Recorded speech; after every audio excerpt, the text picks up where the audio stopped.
Цените на дизел горивата од ноќеска на полнок поевтинуваат за 1 денар, а бензинот Евро Супер 95 поскапува за половина денар по литар.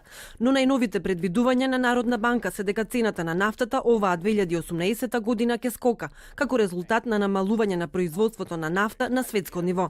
Кон крајот на минатата година, земјите членки на ОПЕК и Русија донесоа одлука да се намалат залихите на овој енергенс на глобално ниво, така што до крајот на оваа година ќе се произведува 1,8 милиони барели помалку на ден. Се очекува поголем ценовен пораст, особено за 2018 година, во најголем дел како резултат на договорот на земјите од ОПЕК и Русија.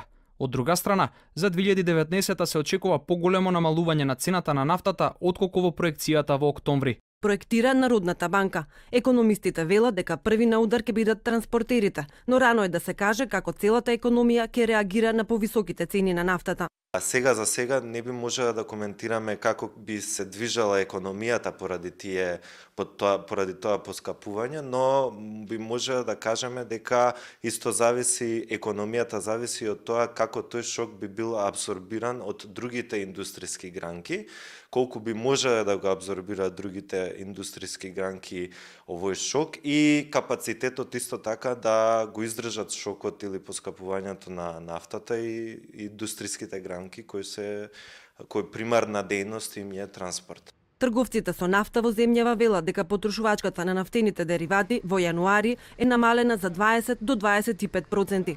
Рано е да се каже дали е тоа поради повисоката акциза. Јануар месец и февруар месец секоја година било помалку се продава гориво.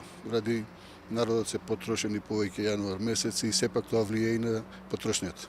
Јас моите видувања овие 10 години уназад можам да потврдам дека како доаѓа пролет лето, нафтените деривати стално се намалувале до есен. Па мислам дека и оваа година, оваа сезона така ќе биде.